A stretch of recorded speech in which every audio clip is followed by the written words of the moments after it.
Hey there everybody, how's it going? My name is Snitch. Welcome to the first ever episode of CO Select. Today we're going to be looking at a replay. This is roughly around the 900s area. I personally recently got back into Advanced Wars by Web, and I've been playing quite a lot of the Global League, so I just thought I'd maybe start like a video series, see if we can go somewhere, give my thoughts, perspectives on some of my replays. Maybe I can learn some things, maybe you guys can learn some things. I'll be trying to point out helpful things for new players to kind of concepts and ideas that they should maybe be focusing on that I'm learning myself, but I'm only a player that's kind of between the 900 to 1,000 range right now. Been close to 1,000 a couple of times on the ladder, but haven't quite managed to sneak in. Primarily playing standard only currently. But yeah, I just thought it'd be fun to start up a little video series. So you're here watching the first episode right now. Today's game is going to be versus Ignis747. This is myself playing. This is a tier 4 match on the map Brush with Death. Brush with Death's a really interesting map. One of the only maps that actually gets advantage of pipe runners. Obviously, you can build pipe runners at these side bases located here. You can snake them throughout the map, but it's kind of a map that I would describe as kind of a sort of an HQ rush map, kind of. You're not really focusing the HQ necessarily, but what you have on this map specifically are two very isolated fronts, which features a double base against a single base on both sides with the HQ. Generally, the way this map functions is you will have a double base side where you have a resource advantage with regards to the unit production. You'll be focusing on trying to crush their single base side while they're doing the same on the other end. One side will probably win out first, then you have 3 bases to deploy troops, and you start pushing through these pipe seams, breaking onto the other side and try and take down the opponent's HQ. There's also this little side section here. With this little city, normally you can't get access to it unless you want to build a black boat or something, but traditionally you don't go for that kind of angle, but my opponent actually does make some funky movements in this game that we will go over. But yeah, so that's generally your idea. In this game I'm playing Jake. Jake's day-to-day bonus is a 10% attack power on planes. His powers are also, they increase his attack bonus, but they give him interesting aspects such as additional unit movement and additional indirect range. I'm not sure that actually comes into play this game, but it's something to think about. Jess is my opponent's choice. Jess is a little bit weaker in Advanced Wars by Web. She doesn't have her dual strike stats. If you're familiar with Advanced Wars 2 Jess, she's very similar. In stronger infantry will have a plus 10 attack power bonus, but her, sorry, not infantry, vehicles. Her vehicles have a plus 10 attack power bonus, but her infantry are actually weaker. And it's a primary reason why she normally struggles, because she can't really contest these infantry battles that much. However, on this map, as I mentioned, you are playing a 2v1 scenario. So aggressive infantry play isn't quite as relevant maybe as it would be on another map. So I can kind of see the angle for Jess here. Obviously there's a lot of planes going on. That was kind of my thought process of picking Jake. And yeah. Sorry, I think I said tier 4. Maybe this is tier 3. I think it's tier 4 though. Either way, we'll get right into it. Only last thing to mention, I guess, that I didn't mention about the map is that you do have this airport here, but it is locked by a missile. Everybody gets a pre-deployed missile locking the airport. So if you do want to unlock this airport, normally you have to build a rocket. To take this out, one aspect that Jake could do on this map actually is build an artillery, put it here, and then use the power, and you get 4 range. So you can actually sneak this artillery on this side. But either way, let's just straight into the game. Quite a big FTA advantage for second player on this map, but nothing too crazy. Standard build opening.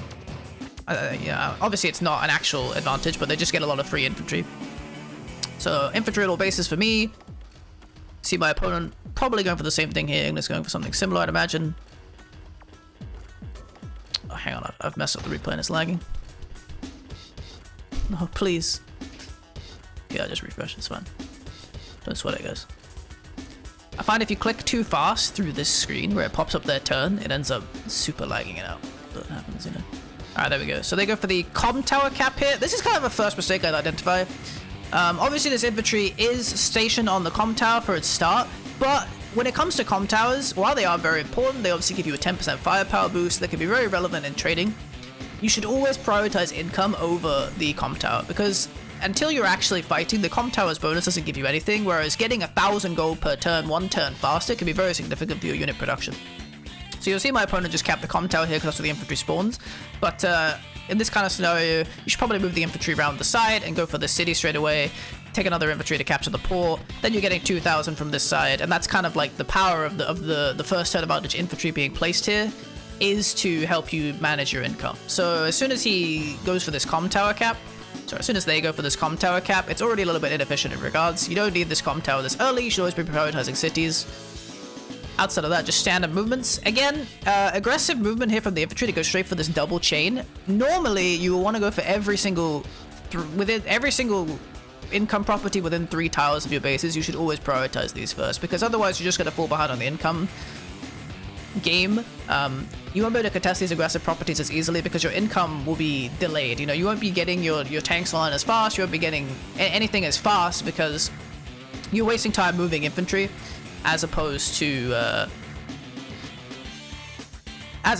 grabbing cities straight away. So when it comes to base income, you always want to prioritize close cities first, then you want to move for city chains that are like 2 moves away, and then after that, everything else basically. Is how it would go. A city chain is like, for example, here, you see how if you moved an infantry here, you cap this one, you can then immediately go to cap this one. This is what's called a city chain. So yeah, you'd always want to prioritize this one, then you can start moving here or moving for this one, and you probably want to capture this city last because it's isolated on its own, and it's also 2 moves away. But so you do want to focus these chains first because they're just kind of more efficient when it comes to infantry movement. So infantry moving out here. Infantry's on every bases again for my opponent. Pretty standard stuff. My second turn, gonna start capturing this port, like I said. Always going for the port over the comm tower. Don't need the 10% buff. I'm not fighting anything. There's no point prioritizing this. Additionally, you see this move here. I'm immediately moving for this neutral base. Another rule, honestly, before the cities is neutral bases. You always want to be moving for neutral bases straight away. My opponent could still be doing it here, but they actually moved upwards, so it's a little bit concerning. They might delay their base capture, but I think they do go for it. But you always want to be pushing for neutral bases as often as possible. In Advanced Wars, unit count is one of the most key things you can focus on. Getting out as many units as possible is just super significant. So having another base is just another infantry per turn. You know, infantry are 1,000. You get 1,000 per base. They just pay for themselves. So if you don't, the earlier you capture this base, the faster you're getting infantry out, which gives you more map control, gives you more unit count, and it lets you coordinate pushes better, you know, in the future and focus on capping enemy cities and stuff. So anytime there's a neutral base on a map, it is very rare circumstances where potentially capturing a closer city can give you like an income, like a turn of income value where you end up being able to purchase a tank maybe, and you can use early aggression. But traditionally, unless you're very experienced with certain maps, always prioritize neutral bases above everything else. So you see me moving out for this neutral base. Second infantry's moving over here, looking for this 2 capture chain. You can go either way here. One thing I will say about maybe going towards the central side and capturing this airport in this city is they can get an artillery and put it here and it locks this property, or put it, you know, maybe, I mean, they can't really get it here, but they can get it here and it locks this property, which will prevent you from capturing it. So there's one thing to consider. If you see an early artillery, make sure to try and take this property before they end up contesting it. You can do the same thing on this side. If I built an artillery, I could put it here, I could lock this property. So it's a way to like punish your opponent for kind of delaying this capture. But you should be able to react in time because it does take the artillery 2 turns. It does take the artillery 2 turns to get into position. So you should be able to get your infantry in place in time. But it can still be kind of dangerous and something you have to consider. So I'm going for this chain here, these 2. Go for the neutral base, another infantry on this one. Start capturing the closest city first, like I said. Build another infantry. And build another infantry down here. So you see I have 2 infantry down here. This is generally all you'd want to build in this area. Unless you do want to go for black boat plays, which are a bit finicky because you're wasting 7,500 funding on black boats just for like transport. And you can only move infantry, right?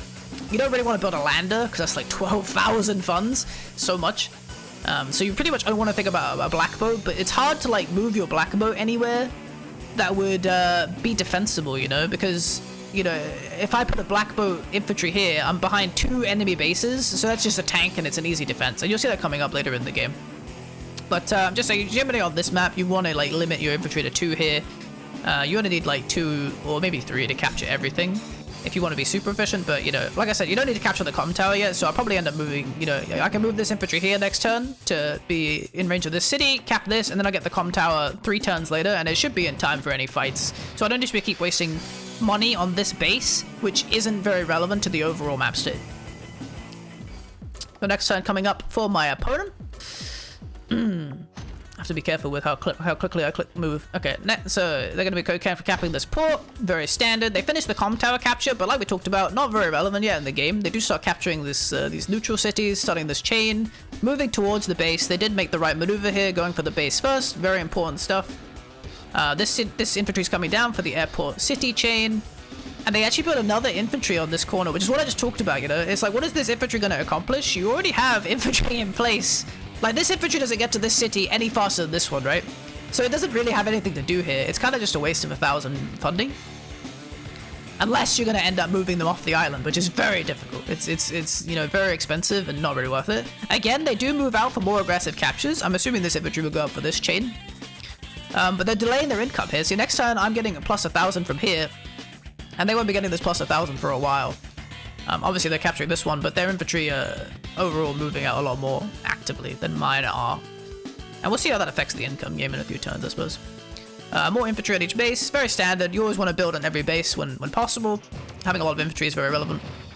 I start capturing the factory. Start capturing this neutral city. Gonna move this infantry up for this chain here. Moving my infantry around to be in range of this city for the next turn. Capture the port. Capture this city. So I'm already at plus 2,000. He does have 2 caps propping. Oh, sorry, they do have 2 caps procking next turn, so they'll be matching me, but I'm actually 2,000 ahead on the next turn of income already, basically. Because they'll get the 2,000 now, but I'll be getting I mean, I guess we'll be at the same on the next day. I don't know. I find it a little bit hard still to grasp, like, how to judge income advantages and how to, like, explain them. But, you know, it's like when you capture the closest cities sooner, you know, it adds up eventually. I struggle to put it into words still. So they end up capturing this property. Start moving up. They actually didn't go for the capture of this city here. Again, it's ignoring the closer cities in favor of taking these aggressive ones. They're trying to push onto this city early to, like, hold it from me. But you'll see again, it's just like delaying these, like, closer property caps. Putting their income behind.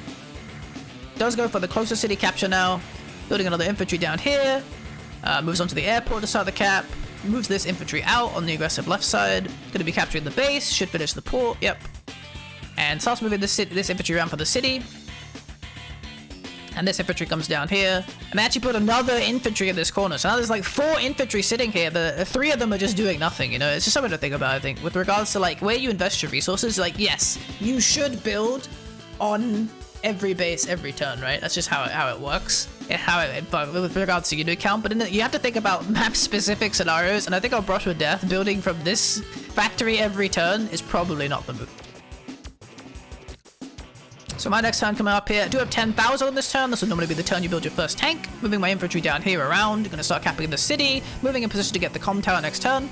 I move back to start this capture from this infantry, because it doesn't matter which of these move, I guess, but I'm already in position to start both of these chains, you know, from these 2 infantry. So I move one back to cap this city and start this chain, start capping this city up here. Finish the 2 in my other area, start the airport chain capture. I always go for this city first for the reason I mentioned. You don't want to get artillery locked. I think you should always prioritize the city, especially because the airport is locked by the missiles anyway, so it's a bit of a commitment to unlock the airport. But overall, you know, just something to consider. Build up my first tank on this side. You know, there's 2 lines of thought when it comes to, like, where to build your tanks. You can either build tanks aggressively on, like, your 2 base side and try and dominate a side, or you can build them defensively to try and hold your opponent's area for longer. I think on this map you're pretty much more positioned to build them aggressively because you want to try and beat this area, like your 2v1 side, as fast as possible. But there's definitely, you know, times where you want to build vehicles on the other sides on other maps. Pick up an infantry here. I do not build from this factory. This is what I was talking about. I already had my 2 infantry for this location. There's no more properties for them to capture. There's nowhere for them to go. I don't see any point in using this factory any longer. Building 2 was great for the efficiency with regards to, like, getting them in the right place to cap as fast as possible, but unless I wanted to get to the... I don't think I could get to the comm tower faster, actually. I think I couldn't... No, I think I could have built last turn, maybe, right, to get to the comm tower a turn faster, but as I mentioned, comm tower is only relevant as long as you're fighting. If you're not fighting, what's the point in having it? There is one. So our opponent's moving out, starting to capture some cities here. They finish their neutral base. They start capturing this city up here. And they actually build a black boat with their first 7k. Now, I don't know, man. This is pretty crazy. Obviously, they're going to try and aggressively contest this comm tower, maybe go for this city to get extra 1,000 resources, but you're spending 7,500 funds to build a black boat to potentially get an extra 1,000 funds per turn. That's, you know, 7 days, 8 days, really, of, you know, having to capture this city, which you won't get for another 4 days. So it'll be 12 days, assuming you rush this city until you make your money back.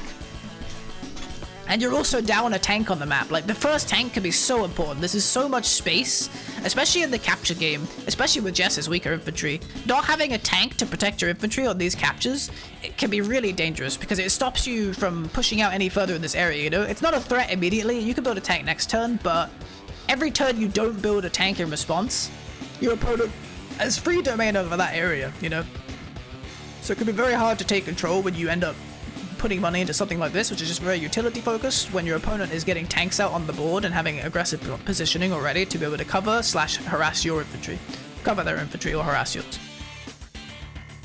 So they're immediately loading the black boat with an infantry. They start the second capture here in the city. Aggressively start this capture. Move back to start this one. Another load into the black boat.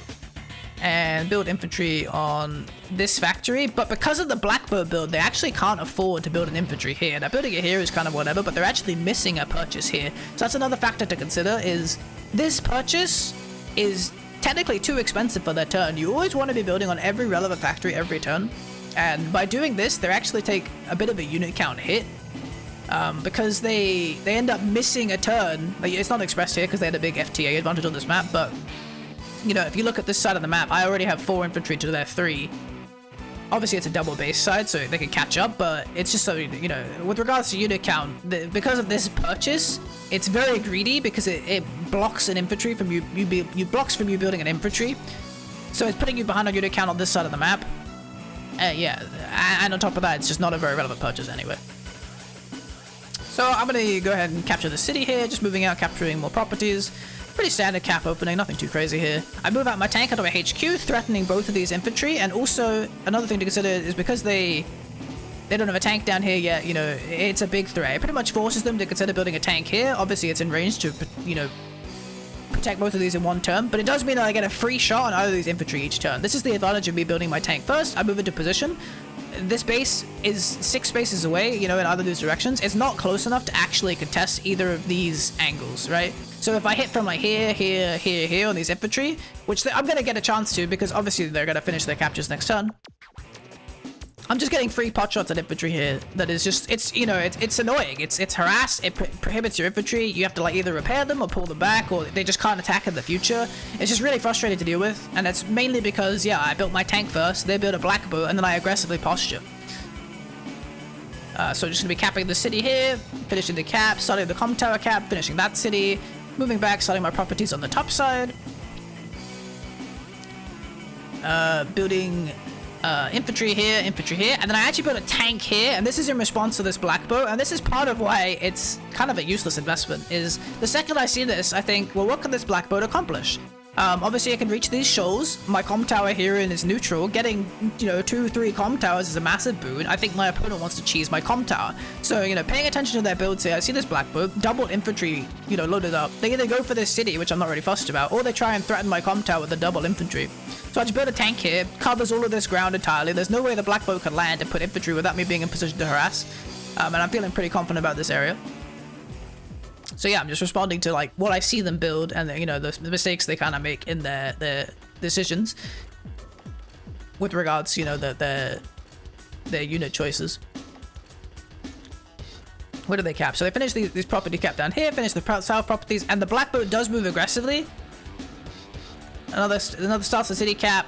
Did the infantry unload? We just don't know, I guess, until later in the turn. Infantry's moving up here. They build a tank on the bot side now to help defend. This infantry's moving for the comm tower. Another aggressive comm tower, but this one is a little bit more reasonable, I think, because the fighting is about to start. You know, my tank's in an aggressive position here.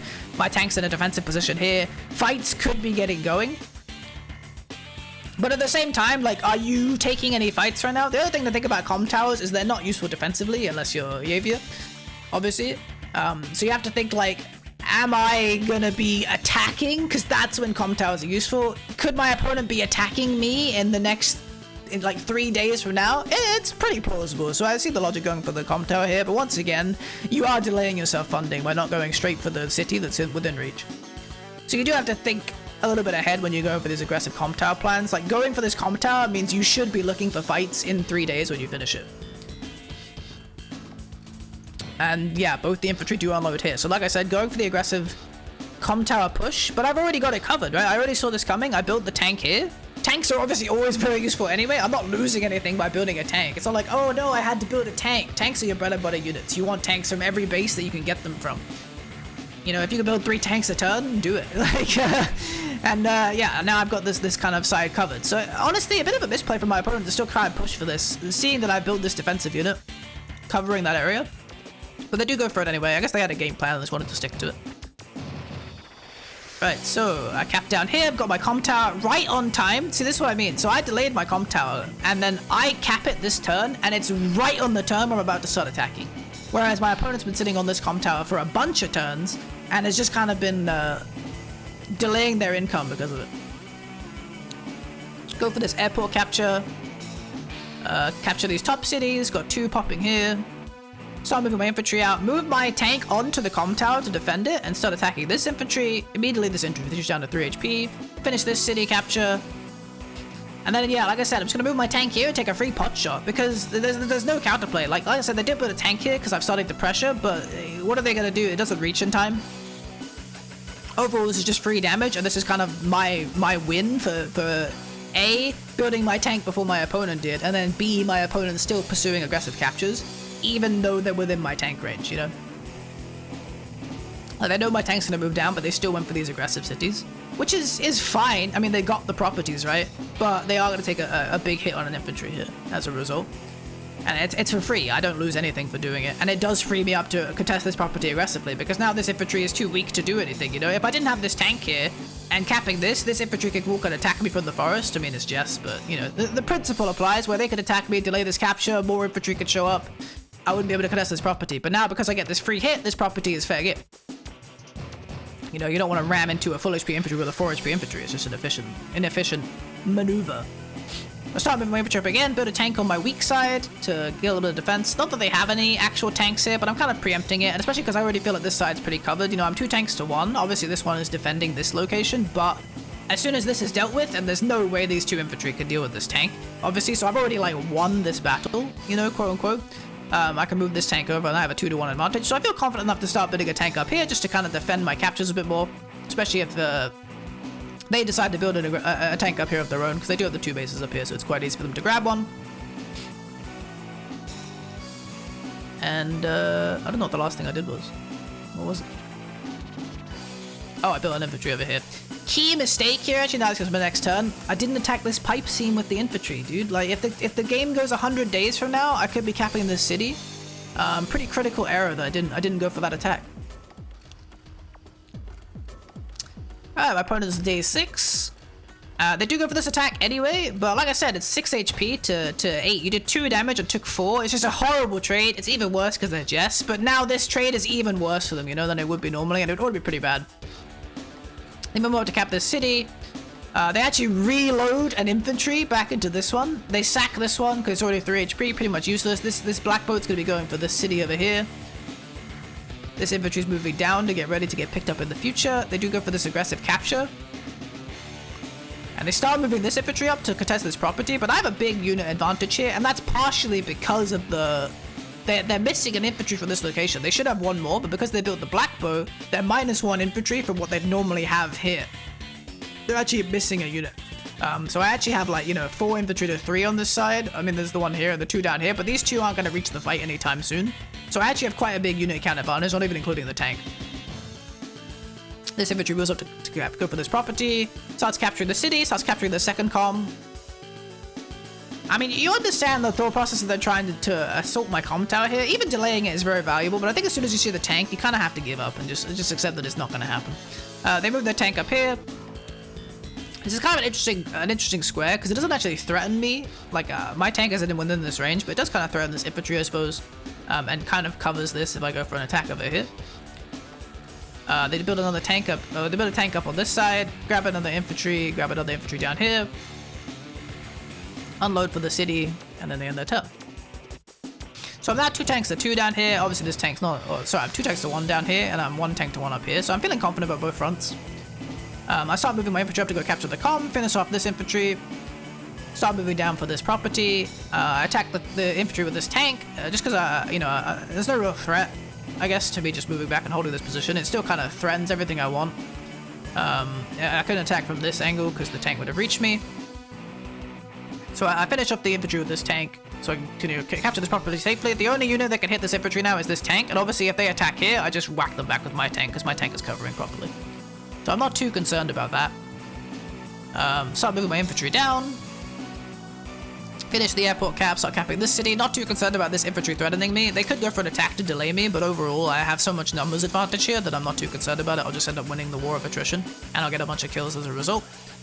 Start pulling my infantry up from the back. I actually walk here just because it kind of threatens an HQ cap, you know? It's not a big deal, but let's say, you know, next turn, you know, my opponent doesn't, like, cover this at all. I have, like, I'm just stood here threatening a bit of an HQ cap, you know? It's just something small, doesn't matter. I end up building an artillery here, mainly because I think it's just because I wanted to hold this defensive line pretty well. It's a bit of an early artillery, but I do kind of like them on this map. There's some good chokes around here. And also, it lets you kind of threaten this pipe seam. Is something I've had a couple times where you just take an aggressive pipe seam and start pulling in resources from your other front. A lot of people aren't prepared to deal with that. I've had a couple of like HQ rush kind of styles on this map where you just break the pipe seam really early and then pull all your units in from this side. And some people get overwhelmed by that, even though it's like a 2 base front. You know, you have like, if you have units sitting around here and then another base here and a base here, you kind of end up with a 2.5 versus 2 base kind of scenario. You can kind of maybe pressure their HQ pretty early on. Oh, I did remember to go for the pipe seam attack actually. Maybe it didn't show up, or maybe it was the next turn. Build another tank down here.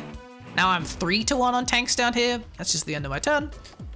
This is at a 2 cap, so this is pretty much uninterruptible at this point. I got an also aggressive posture here again, like, depending on where this tank goes, I'm kind of threatening this infantry, so they have to make like kind of a, probably tank on the HQ, just kind of cover it. Finish their comm tower cap, finish their city cap, go for an attack on this infantry to delay. He's doing quite a lot of damage with the plus 20% firepower, even for Jess. These are 110 infantry now after all. Tank goes onto this square to cover any attempted pot shots of the infantry. Good stuff. They cap this city, I think. I missed which one it was. Infantry moves up for the next property. Start capturing this city. This is one I'll never get to. I'm never building a black boat. +1 cities. The black boat moves back around. Be able to pick up infantry again. Infantry starts moving up from the airport. Another tank on this bot side. I'm still 3-2 in tanks though, you know, assuming that nothing crazy happens. Tank poshes on the city. Very hard to hit tanks on cities unless you're specific COs. So it does make sense generally to put tanks on cities when you can. If you can't wall them with infantry to prevent an early, you know, first hit, always try to place them on cities or your HQ or something, even silos. But obviously allied cities are the best because you get the two heal repair as well, which makes it even more negative attack. Pretty impossible for like to take a first hit on a tank on an allied city, of course. Another tank up here. We're now 2 tanks to 1, but I have an artillery. Putting another infantry. So go on to my turn. I'm gonna finish capping this, start capping this property, finish capping the aggressive one here that I was stood on. Move up to capture my comm tower. Start moving my tank down. My tanks down. This one's sitting on the HQ for the reasons we just discussed. But I'm walling them a little bit anyway. Got some infantry in the way. I think I'm gonna pull my tank up here maybe to have the infantry blocking a first hit. Although, you know, it would be a very dangerous first hit anyway because obviously you get counterattacked by a second tank. End up killing this infantry, which postured really aggressively, obviously with the hit. Obviously the tank is here in place to try and get a counter hit, but I'm going to end up walling this off. So this is an example of like using infantry to kind of block attacks that your opponents can use. One thing you should always consider, I think, is you should always have intents behind your attacks. I think as a new player especially, it's very easy to get baited into just fighting all the time and just fighting and killing units because you're like, woo, I'm killing units, dude, this is sick. But you have to think about why you're fighting, you know? My opponent attacks here to delay my capture, and that's fine.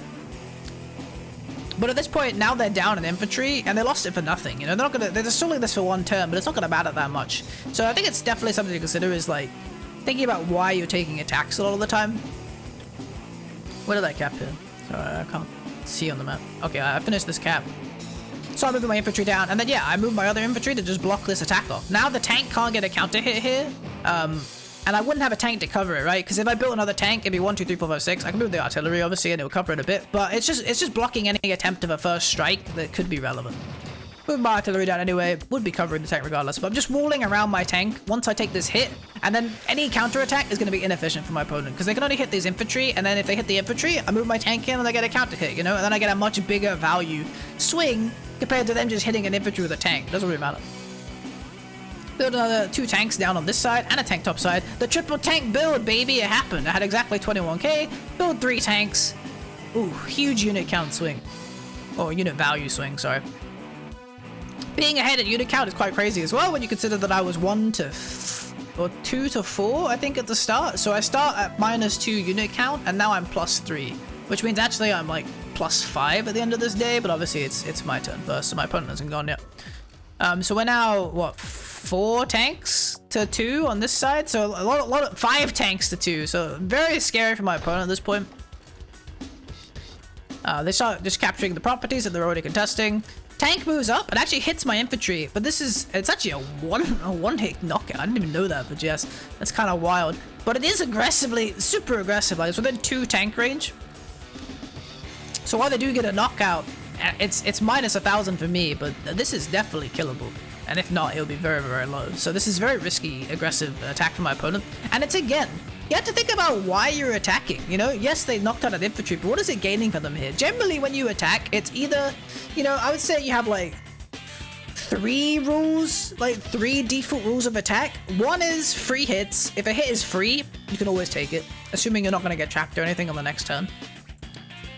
The second big one is property contesting. Like, you don't just want to fight to fight. You want to fight and have your infantry capping the enemy's cities. That's how you get advantages, because you want to take an income swing. You want to be pressuring your opponent by getting an income lead.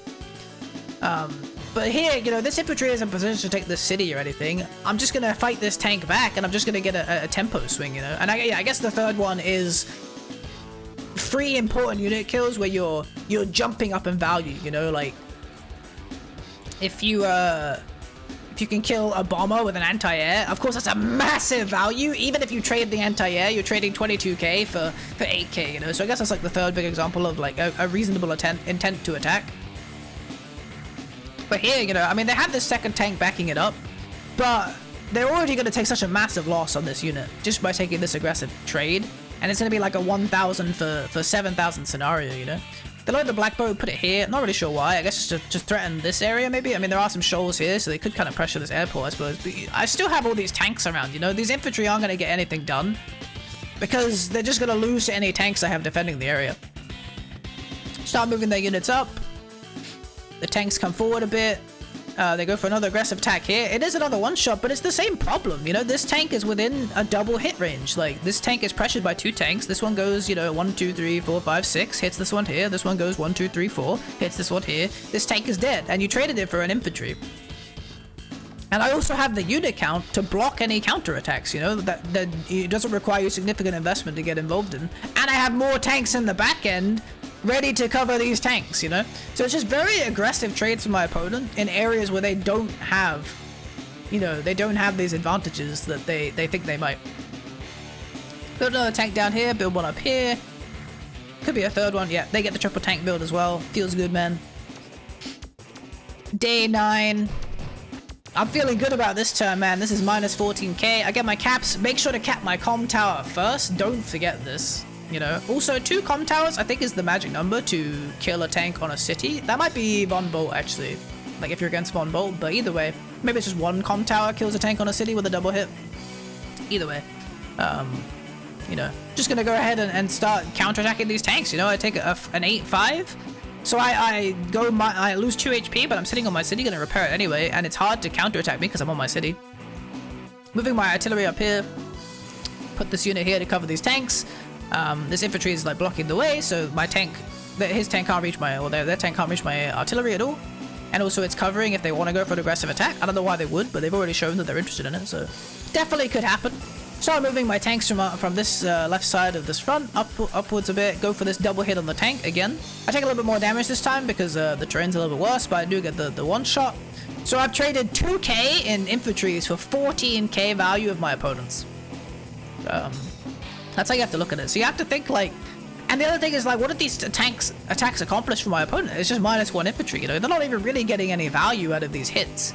It's not denying a capture. It's just it's purely just to hit me, it feels like, you know? And so that's why I think you have to think about the intents of your attacks, you know? Why am I attacking this location? What do hitting these units gain me? And almost always, Advance Wars is an income game. You almost always just want to be looking for enemy properties if you want to try and like snowball an advantage. You can give up units if you win the properties, because let's say, you know, you trade 4 tanks for 3 tanks, or sorry, let's say you trade 3 tanks for 4 tanks, right? You lost 7k in value, but while you were taking that fight, you captured 2 of your opponent's properties. You just had a 4,000 income tempo swing, right? Because you've gained 2,000, your opponent has lost 2,000. Suddenly you can start throwing out more tanks than they can keep up with, you know, because you're limiting the amount of actual income that they have, and that's the advantage that you want to strive for, rather than just hitting things to hit things.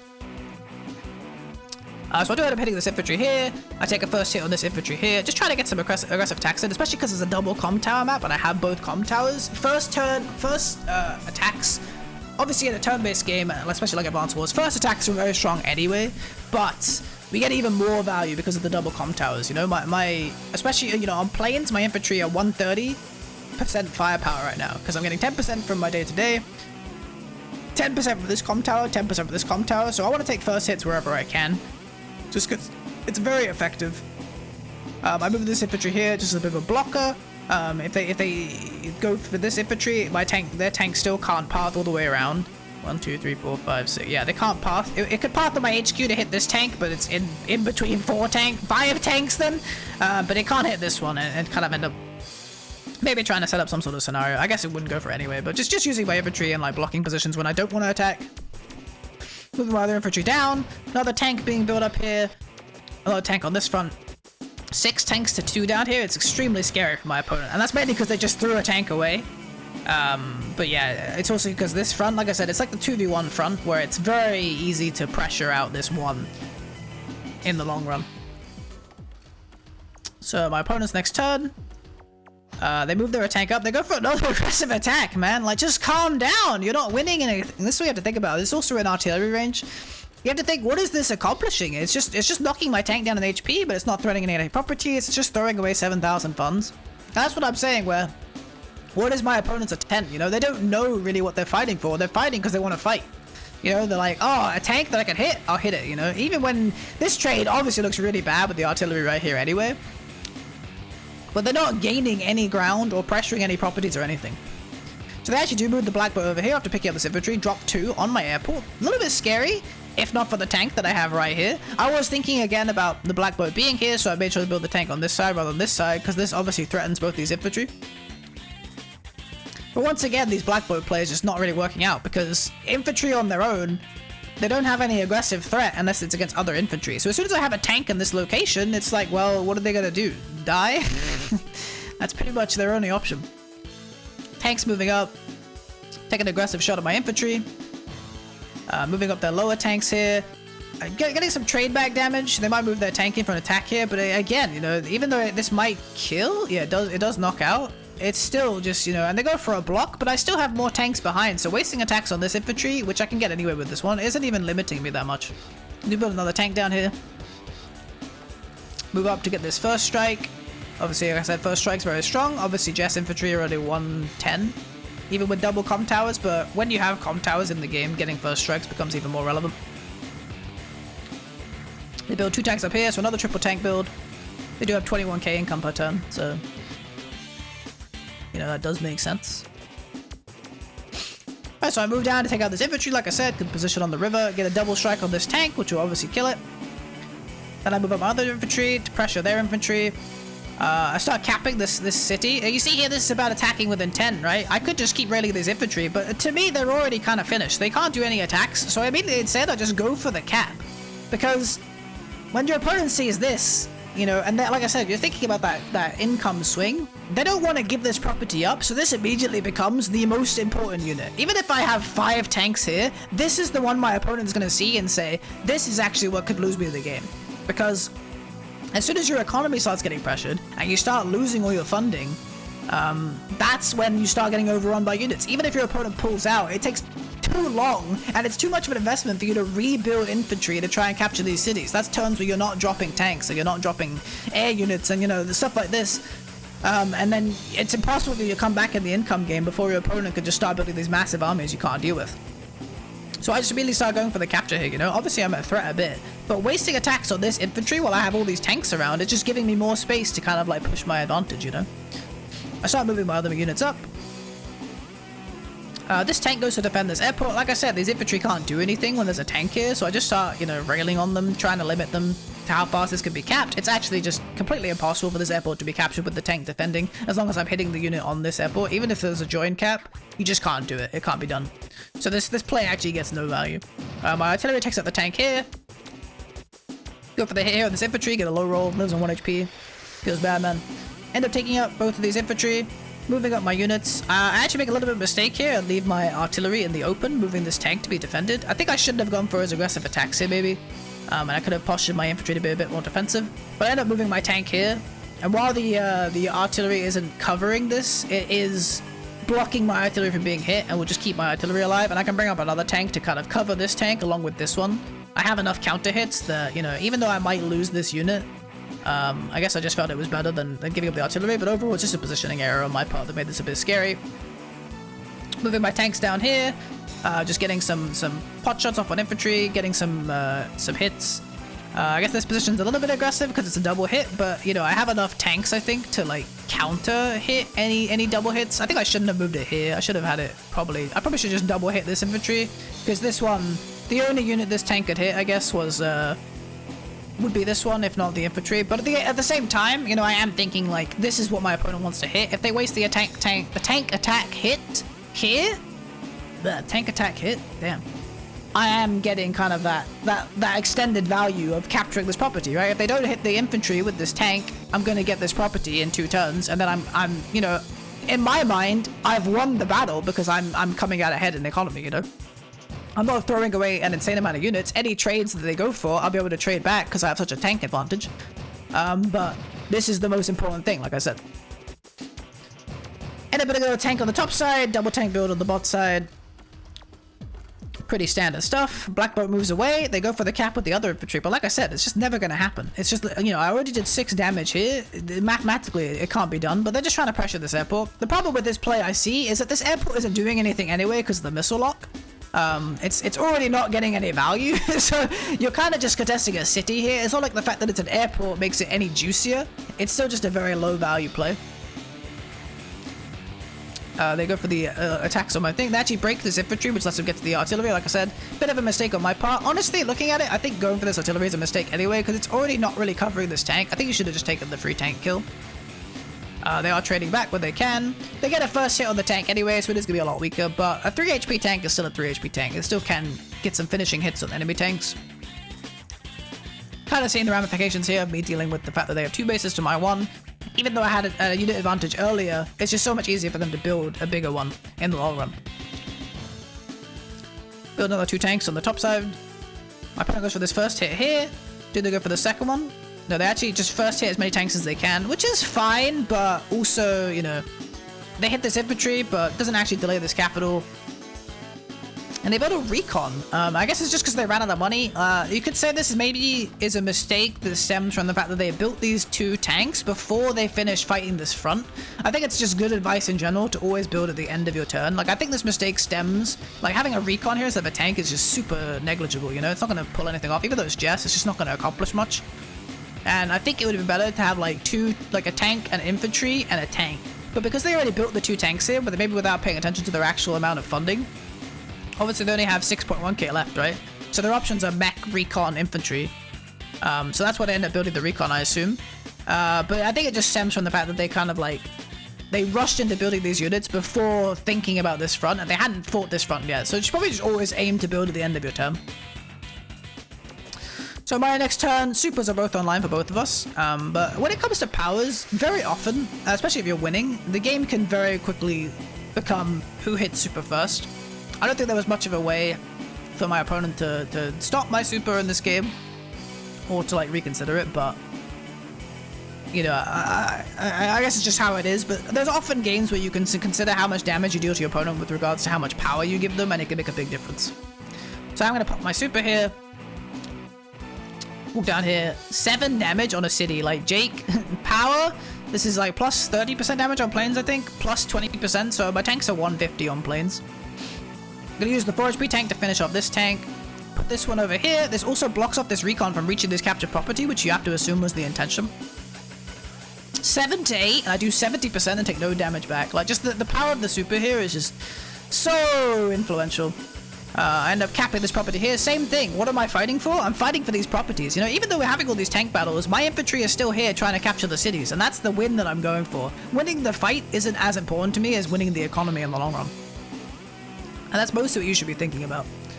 I moved this tank up here just to finish off these infantry quickly. I guess I was a bit nervous about it, but I don't think I was actually in any danger. I don't think it had to be done. But also, at the same time, looking at this position here, I'm also kind of considering it one.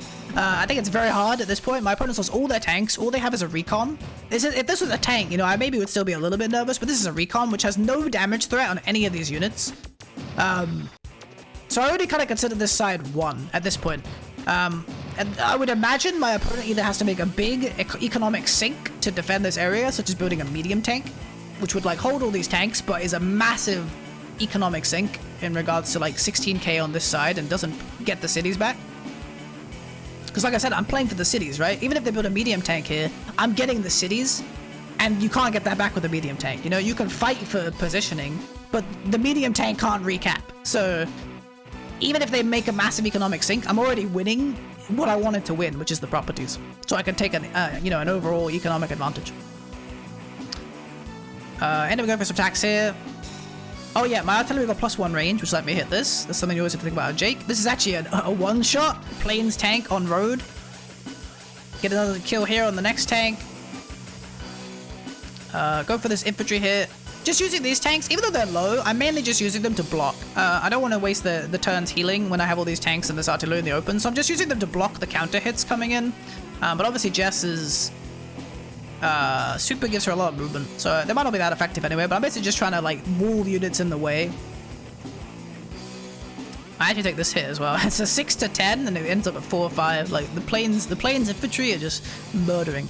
So I actually built an artillery here. This kind of has a twofold usage. I talked a little bit ago about what can my opponent do to kind of salvage this side temporarily. It's drop a medium tank. So I actually built an artillery here. I'm predicting my opponent will have to make that sacrifice and we'll just slam a medium tank here. And if they don't, I'm just going to win this side. That's kind of where my mind's at.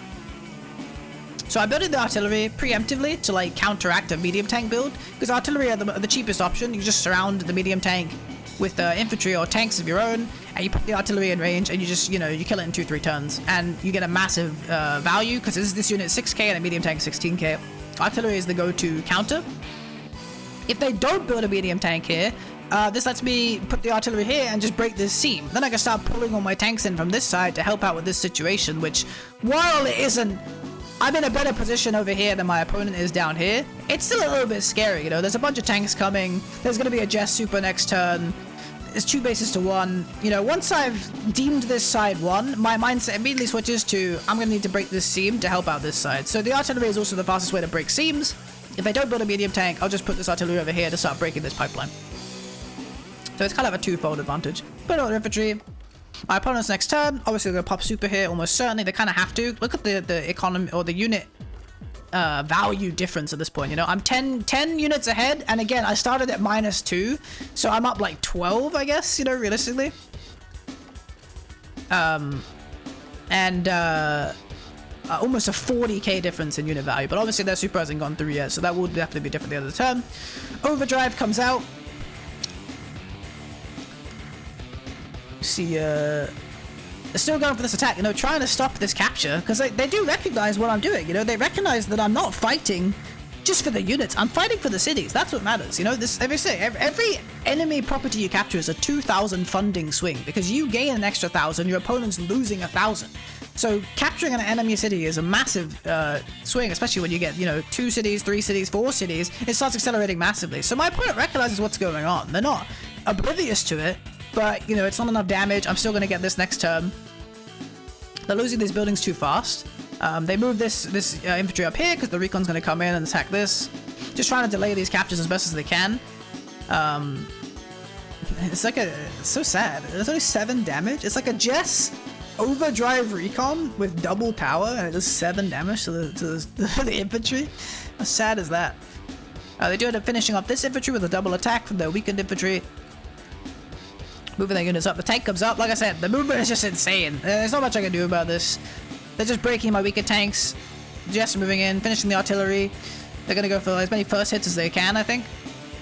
Honestly, again, I feel like hitting the artillery is just kind of a mistake. I would rather just put the tank here, hit this tank, maybe? Because this tank can't reach next turn. 1, 2, 3, 4. Maybe it can, maybe it can. Maybe hitting the artillery is the right move, but I don't know, either way. Just going with first strikes where they can. But overall, not a massive, not a massive win for my opponent. Like, they do break the, 20k off the unit value difference, but, well, I lost 20k of unit value, but it's not a huge gain. They built another tank here, but at this point, they have 4 units on this side. It's pretty doomed. Because I see the tank here, and then, the double tank build here, they're kind of all in on trying to salvage and win this side. I know my artillery doesn't have to move down anymore. I immediately just trade back on these tanks, loop around to get the better defense. Don't quite get the kill, lives on 1 HP. Go for a first strike on this tank. I have a pretty good solid defensive position here, they have to move up into my cities and stuff. Finish up the airport, move my artillery into position, like to attack the pipe seam, like I said. Not too worried about this side anymore. A medium tank didn't come down, so I know I'm just gonna win it eventually, I just have 5 tanks. Even if some of them are damaged, it's 5 tanks to 1. Like, I'm gonna be able to force this pretty soon. Capture my opponent's city. Start moving down to capture this one.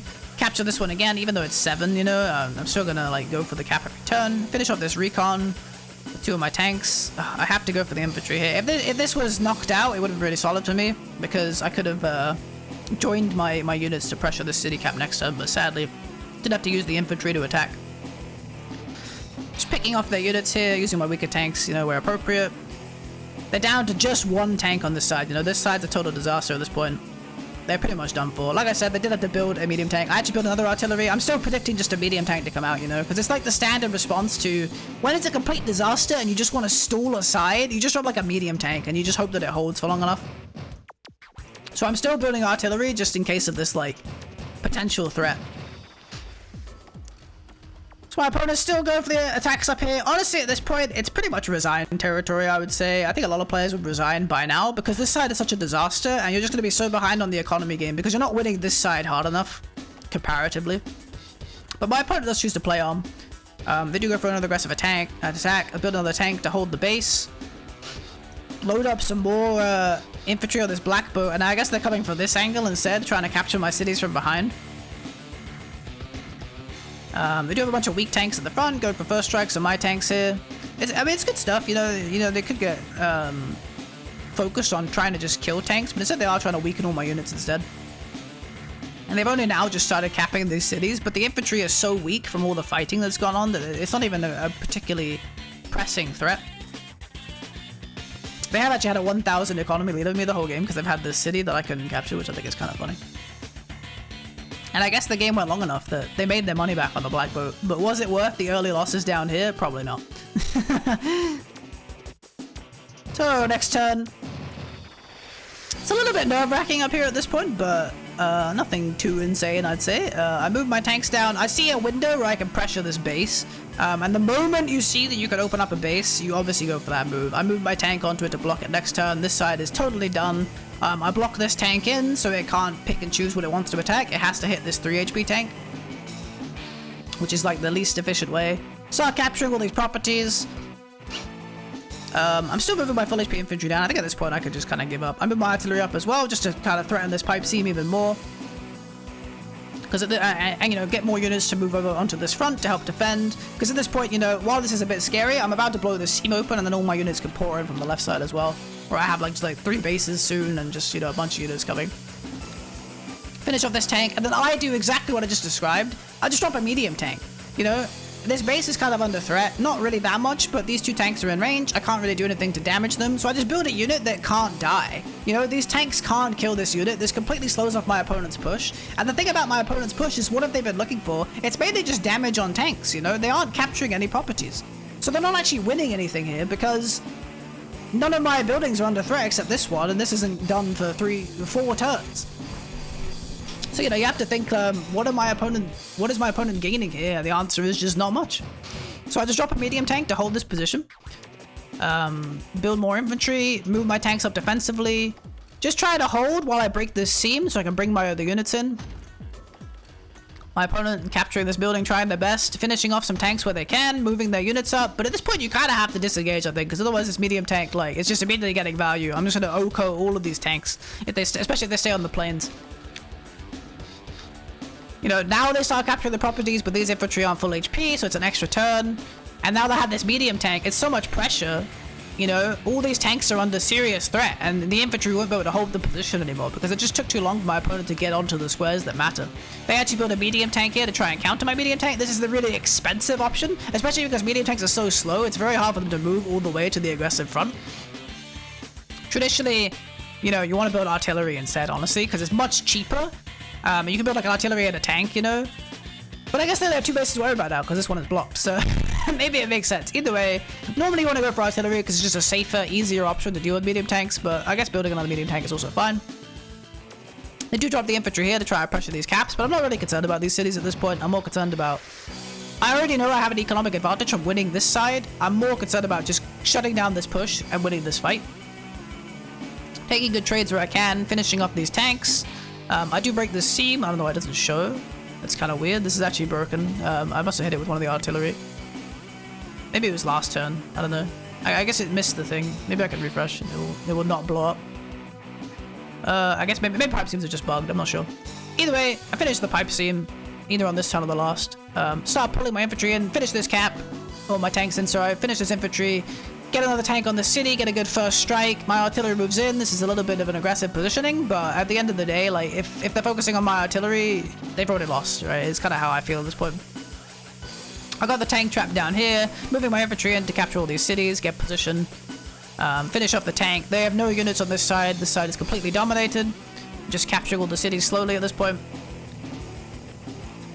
And I'll just have a huge economic swing. So at this point, my only focus and why I dropped the medium tank is that I just have to finish this push. Is if I deny this push, I'll have such an economic advantage that I'll be able to like use my 3 bases and this base to just slowly roll my opponent's HQ with just a massive units, you know. I can just start building stuff like neo tanks, mega tanks, you know, whatever. Just to kind of like force out the game, and my opponent won't be able to keep up economy-wise, and I'll just have such a massive advantage in that regard. Building more tanks. Just trying to make efficient buys at this point. You know, triple tank is better than another medium tank for me. The medium tank was just to delay this push, but at this point, I've shut down enough of the tanks, and the seam is open, so I can start pouring my units in, and I'm not too concerned about having big units, just concerned about having a lot of units. You know, they're still moving in, trying to take aggressive trades, finish off tanks where they can, but you can see it's just kind of a lost cause. You know, they're trying to capture these properties, but this medium tank being here is just already a massive FU to any attempted tank attacks. They do go for this city as well. They have medium tanks moving up, but it's still a turn behind getting into the action, and I already have artillery in position to kind of like defensively hold against this medium tank, you know, kind of push. 2 more tanks coming out from my opponent. Infantry are moving forwards to threaten more cities. But I'm just not really concerned about it at this point, you know? The position is already good for me. Activate super again. Just to move all my tanks up, I guess. This actually is pretty relevant here because it gives my artillery +1 range again. This tank is suddenly in threat, even though it normally wouldn't be. And this artillery is on planes, so it's a +150, I think, again. I'm not sure if Jake is +20 or +30 when he's in super, but I think it's +150 artillery because it's on planes and I have 2 comm towers. Which is obviously a one-shot on any tank on roads. Also gives me the mobility to move all my stuff up. I guess I didn't see it. I don't know why I hit this one. I should have hit this one. I probably didn't think about it, but I should have hit this tank for sure with a +1 range. Not too familiar with Jake, I guess. I just started hitting the infantry to deny the caps. I think I can kill this one, but this one might get through. But either way, you know, I'm just... Oh, I didn't quite get the one-shot. Tragic. I'm just at such a unit advantage now in both value and overall units. You know, I've got the artillery and they're not really defended, but the medium tank, even if you use super, you know, you can't hit both of them. And if you're hitting them, I've got another medium tank here to counter hit. Like, it's just, even if they're not defended, they're also not really under threat because you can't focus the artillery in this position when I have all these other units holding. Build more tanks, you know, and at this point my opponent just resigns. They know it's over. Like I said, even though this artillery are defended, I have too many units here. I've already won this side of the map. And yeah, I think it was just a good example of like the difference between like attacking with a 10 and kind of just attacking to attack. And, you know, I think there was a lot of attacks my opponent took this game where they just fought because they wanted to fight. Whereas a lot of the attacks I took, I was setting up infantry caps, I was moving in my infantry in position, and I was like creating space for my infantry to threaten cities. By the time my opponent thinks to do the same thing, they're already so far behind in the tempo. I think a lot of it as well was like this black boat, building this early black boat for the utility really put them behind with regards to like units that they had and the strength of their board, and just, you know, while they tried to go for some fun like infantry gimmicks, kept landing on my island and stuff, it doesn't really lead to anything. And I think, you know, that's why tanks are the bread and butter. You go for tanks in general, you know. Didn't actually see the airports come unlocked to this game. Sometimes you build a rocket to kind of open them, but I didn't really feel it was necessary on this one. Obviously, Jess doesn't really want to go for air units for obvious reasons. But yeah, I think it was a pretty fun game overall. I think it kind of illustrated the idea of like, yeah, thinking about why you're attacking pretty well. Hopefully you guys enjoyed this analysis and me going through it. CO Select, I'll probably be uploading, you know, 3-4 times a week, hopefully, with replays from my games throughout the global league. So, you know, if you did enjoy it, make sure to leave a like on the video, maybe subscribe to the channel. I'll catch you guys all again next time. Hope you have a great rest of your day, and I'll see you then. Have a good one.